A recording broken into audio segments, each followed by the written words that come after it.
নমস্কাৰ বন্ধু বান্ধৱীসকল, আপোনালোকে জানেনে বছৰত এটা এনেকুৱা ৰাতি আছে যি ৰাতি অলপ বিশ্বাস, অলপ ভক্তি আৰু অলপ শুদ্ধ সময় ধৰি আপোনালোকে এটা কাম কৰিলে সম্পূৰ্ণ জীৱন আপোনালোকৰ সলনি হৈ পৰিব। এই পবিত্ৰ ৰাতিটো হৈছে মহাশিৱৰাত্ৰি। আজি মই আপোনালোকক জনাম শিৱৰাত্ৰিত কেনেকৈ, কেতিয়া আৰু কিয় শিৱলিংগত পানী অৰ্পণ কৰিলে সকলো মনৰ আশা পূৰ্ণ হৈ পৰে। ভিডিঅ'টো আপোনালোকে শেষলৈকে চাব, কাৰণ শেষত মই এটা গোপন নিয়মৰ কথা জনাম, যিটো গোপন নিয়ম 90% মানুহে নাজানে। আহক তেনেহ'লে আমি বেছি দেৰি নকৰি সুন্দৰভাৱে জানি লওঁ। যদি ভিডিঅ'টো ভাল লাগে লাইক এটা কৰি আমাৰ মনোবল বঢ়াব আৰু আপোনালোকৰ বন্ধুবৰ্গৰ লগত শ্বেয়াৰ কৰি তেওঁলোককো উপকৃত কৰিব। শাস্ত্ৰৰ অনুসৰি মহাশিৱৰাত্ৰিৰ সেই ৰাতি যেতিয়া ভগৱান শিৱই তাণ্ডৱ কৰি সমগ্ৰ বিশ্ব ৰক্ষা কৰিছিল, সেই সময়তেই আমি শিৱৰাত্ৰি পালন কৰোঁ। এই শিৱৰাত্ৰিত যদি আমি এই কিছুমান কাম কৰোঁ, তেনেহ'লে ভক্তৰ সৰু ভক্তিও সমগ্ৰ গুণ ফল লাভ দিবলৈ সক্ষম হ'ব। সেইবাবে শাস্ত্ৰত কোৱা হৈছে যে মহাশিৱৰাত্ৰিৰ ৰাতি পানী অৰ্পণ কৰিলে আপোনালোকে দান কৰাতকৈ বেছি পুণ্য লাভ কৰিব পাৰিব। মহাদেৱ হৈছে পানীতত্ত্বৰ অধিপতি। শিৱলিংগ মানেই হ'ল শক্তি, পানী মানেই হ'ল শক্তি। যেতিয়া আপুনি শিৱলিংগত পানী অৰ্পণ কৰিব, তেতিয়া বা তাৰ লগে লগে নিগেটিভ শক্তি আপোনালোকৰ ওপৰৰ পৰা নোহোৱা হৈ পৰিব, গ্ৰহ দোষ সমাপ্ত হৈ পৰিব, মন শান্ত হৈ পৰিব আৰু ভাগ্যৰ বন্ধৰ দুৱাৰ খোল খাই পৰিব। সকলো ফালৰ পৰা আপোনালোকৰ উন্নতি আহিবলৈ ধৰিব আৰু মহাদেৱ সন্তুষ্ট হৈ পৰিব আপোনালোকৰ ওপৰত বিশেষভাৱে, যাৰ ফলত আপোনালোকে ইটোৰ পিছত সিটো অনুকূল প্ৰভাৱ দেখিবলৈ পাব জীৱনত, আৰু ঘৰ পৰিয়ালতো আপোনালোকৰ সুখ শান্তি বৃদ্ধি পাবলৈ ধৰিব, নতুন সুযোগ আপোনালোকৰ জীৱনলৈ আহিব। কিন্তু বন্ধু বান্ধৱীসকল, মনত ৰাখিব যে সঠিক সময়ত আপোনালোকে যদি এই কাম নকৰে, তেনেহ'লে আপোনালোকৰ ফল আধৰুৱা হ'ব পাৰে। সেই গতিকে সঠিক সময় জনাটো অত্যন্ত দৰকাৰ। আপোনালোকে হয়তো নিশ্চয় জানে মহাশিৱৰাত্ৰিৰ 4টা পোহৰ থাকে। প্ৰথম পোহৰটো সন্ধ্যা লগাৰ লগে লগে আৰম্ভ হয়। সূৰ্যাস্তৰ পাছত এই সময়খিনিত যদি আপোনালোকে শিৱলিংগত পানী অৰ্পণ কৰে, তেনেহ'লে পুৰণা পাপ আপোনালোকৰ ধ্বংস হৈ পৰিব, মানসিক চাপ আপোনালোকৰ নোহোৱা হৈ পৰিব, ঘৰত সুখ সমৃদ্ধি বৃদ্ধি পাবলৈ ধৰিব আৰু জীৱনত চলি থকা সমস্যাবোৰ আপোনালোকৰ নোহোৱা হৈ পৰিব।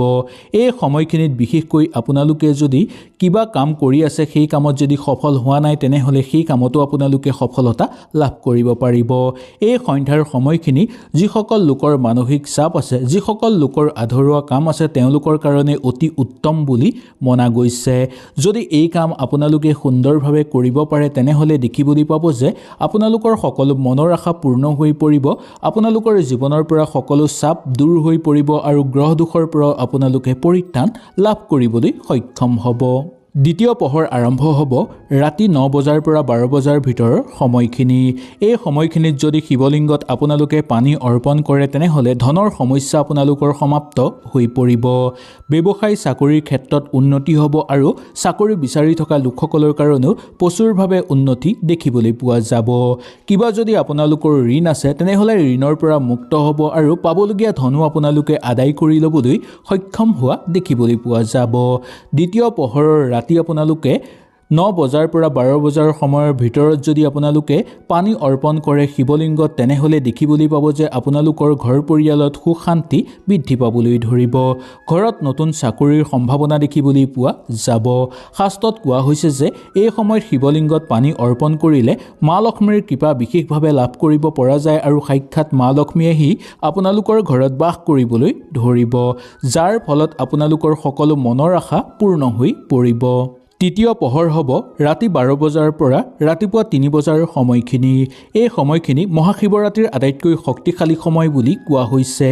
এই সময়ত শিৱলিংগত পানী যদি আপোনালোকে অৰ্পণ কৰে, তেনেহ'লে আপোনালোকৰ অশান্ত মন শান্ত হৈ পৰিব, দীঘলীয়া দিন ধৰি চলি থকা সমস্যাবোৰ আপোনালোকৰ সমাপ্ত হৈ পৰিব, মনোকামনা আপোনালোকৰ অতি সোনকালে পূৰ্ণ হৈ পৰিব আৰু মনোকামনা পূৰ্ণ হোৱাৰ বহু গুণ বেছি দেখিবলৈ পোৱা যাব। কিবা কামত যদি আগভাগ ল'ম বুলি ভাবি আছে, তেনেহ'লে আপোনালোকে নতুন উদ্যম তথা শক্তি অনুভৱ কৰিব, মহাদেৱৰ পৰম আশীৰ্বাদ আপোনালোকৰ ওপৰত পৰিব আৰু তাৰ লগতে মা পাৰ্বতীৰ মহা আশীৰ্বাদ আপোনালোকৰ ওপৰত পৰিব, যাৰ ফলত ঘৰ পৰিয়ালত সুখ শান্তি আৰু সফলতা নিশ্চিতভাৱে আহিব। জীৱনত চলি থকা সমস্যাবোৰ আপোনালোকৰ দূৰ হৈ পৰিব, সামাজিক ক্ষেত্ৰত খ্যাতি বৃদ্ধি পাবলৈ ধৰিব, নতুন নতুন সুযোগ সুবিধা আপোনালোকে লাভ কৰিবলৈ সক্ষম হ'ব। যদি আপুনি এই সময় বাছি লয় শিৱলিংগত পানী অৰ্পণ কৰিবৰ কাৰণে, এই সময়টো আপোনালোকৰ কাৰণে অত্যন্ত শুভ সময় বুলি ক'ব পৰা যায়। এই সময়টো কেতিয়াও আপোনালোকে অৱহেলা নকৰিব। চতুৰ্থ পহৰটো হ'ল ব্ৰহ্ম মুহূৰ্ত। ৰাতিপুৱা 3 বজাৰ পৰা সূৰ্য উদয়ৰ সময়খিনিলৈকে এই সময়খিনিক ব্ৰহ্ম মুহূৰ্ত বুলি কোৱা হয়। এই সময়ত যদি শিৱলিংগত আপোনালোকে পানী অৰ্পণ কৰে তেনেহ'লে আধ্যাত্মিক শক্তি লাভ কৰিব পাৰিব, ভাগ্য উদয় হৈ পৰিব, আপোনালোকৰ মহাদেৱৰ বিশেষ আশীৰ্বাদ আপোনালোকে লাভ কৰিবলৈ সক্ষম হ'ব, যাৰ ফলত আপোনালোকৰ সকলো মনৰ আশা পূৰ্ণ হৈ পৰিব, সকলো ফালৰ পৰা আপোনালোকৰ জীৱনলৈ আহিব সফলতা, নতুন নতুন সুযোগ সুবিধা আপোনালোকে লাভ কৰিবলৈ সক্ষম হোৱা দেখিবলৈ পোৱা যাব। সেই গতিকে চতুৰ্থ পহৰটো আমাৰ শিৱৰাত্ৰিৰ দিনাখন অত্যন্ত শুভ বুলি মনা গৈছে। ৰাতিপুৱা 3 বজাৰ পৰা সূৰ্য উদয়ৰ সময়ৰ ভিতৰত যদি আপোনালোকে শিৱলিংগত পানী অৰ্পণ কৰে তেনেহ'লে আপোনালোকৰ সকলো মনৰ আশা পূৰ্ণ হৈ পৰিব। বন্ধু বান্ধৱীসকল, এতিয়া আমি জানি লোৱা আহক শিৱলিংগত পানী অৰ্পণ কৰাৰ সঠিক বিধিৰ কথা। বন্ধু বান্ধৱীসকল, কেৱল পানী অৰ্পণ কৰিলেই নহ'ব, তামোল পাণ আপোনালোকে ব্যৱহাৰ কৰিব বা আপোনালোকে তামোল পাণ শিৱলিংগৰ সন্মুখত অৰ্পণ কৰিব আৰু পৰিষ্কাৰ পানী আপোনালোকে ল'ব। ওম নমঃ শিৱায় মন্ত্ৰটো জাপ কৰিব কমেও 11 বাৰ আৰু বিশ্বাস অনুসৰি আপোনালোকে শিৱলিংগত পানী অৰ্পণ কৰিব। এই সময়ত যাতে আপোনালোকে খং নকৰে, কাকো গালি নাপাৰে বা বেয়া কথা মুখেৰে নোলায় তাৰ প্ৰতি লক্ষ্য ৰাখিব। মনত সন্দেহ লৈ কেতিয়াও শিৱলিংগত আপোনালোকে পানী অৰ্পণ নকৰিব। মনটো আনন্দময় হৈ পানী অৰ্পণ কৰিবলৈ চেষ্টা কৰিব আৰু ভক্তিভাৱেৰে পানী অৰ্পণ কৰিলে আপোনালোকৰ সকলো মনৰ আশা পূৰ্ণ হৈ পৰিব। যদি পানী অৰ্পণ কৰাৰ সময়ত আপোনালোকে খং কৰি থাকে বা আপোনালোকে যদি কাৰোবাক গালি পাৰি থাকে, মনত যদি আপোনালোকৰ সন্দেহ ভাৱ থাকে, তেনেহ'লে আপোনালোকে শিৱলিংগত যিমানেই পানী অৰ্পণ নকৰক কিয় বা শিৱলিংগত আপোনালোকে যিমানেই গাখীৰ অৰ্পণ নকৰক কিয়, কেতিয়াও আপোনালোকৰ মনৰ আশা পূৰ্ণ নহ'ব। শিৱৰাত্ৰিৰ দিনাখন ৰাতি আপোনালোকে এই 3টা ভুল কেতিয়াও নকৰিব। ভুল সময়ত কেতিয়াও আপোনালোকে পানী অৰ্পণ নকৰিব। মাছ মাংস বা মাদক দ্ৰব্য জাতীয় কেতিয়াও আপোনালোকে ব্যৱহাৰ কৰাটো উচিত নহয় আৰু নিগেটিভ কথা কেতিয়াও নক'ব, গালি নাপাৰিব। এই 3টা কথাৰ প্ৰতি বিশেষকৈ আপোনালোকে লক্ষ্য ৰাখিব লাগিব। এই 3টা বস্তু যদি এৰি চলিব পাৰে তেনেহ'লে আপোনালোকৰ ওপৰত মহাদেৱৰ সাক্ষাৎ আশীৰ্বাদ দেখিবলৈ পোৱা যাব, যাৰ ফলত আপোনালোকৰ সকলো মনৰ আশা পূৰ্ণ হৈ পৰিব, ঘৰলৈ মা লক্ষ্মীৰ আগমন ঘটিবলৈ ধৰিব আৰু নতুন নতুন সুযোগ সুবিধা আপোনালোকে লাভ কৰিবলৈ সক্ষম হ'ব। মহাশিৱৰাত্ৰিৰ নিশা আপোনালোকে পানী অৰ্পণ কৰাৰ পিছত আপোনালোকে এটা কথা মনত স্মৰণ কৰিব। কথাটো হ'ল যে, হে মহাদেৱ, মই আপোনাৰ শৰণ ল'লোঁ। এই এটা বাক্য যদি আপোনালোকে পানী অৰ্পণ কৰাৰ পিছত মনত স্মৰণ কৰে তেনেহ'লে আপোনালোকৰ মনৰ পৰা অহংকাৰ ভাৱ ভাঙি পৰিব আৰু আপোনালোকৰ মনত কৃপাৰ ভাৱ জাগ্ৰত হ'বলৈ ধৰিব। ইয়াৰ উপৰিও মহাদেৱৰ পৰম আশীৰ্বাদ আপোনালোকে লাভ কৰিব পাৰিব।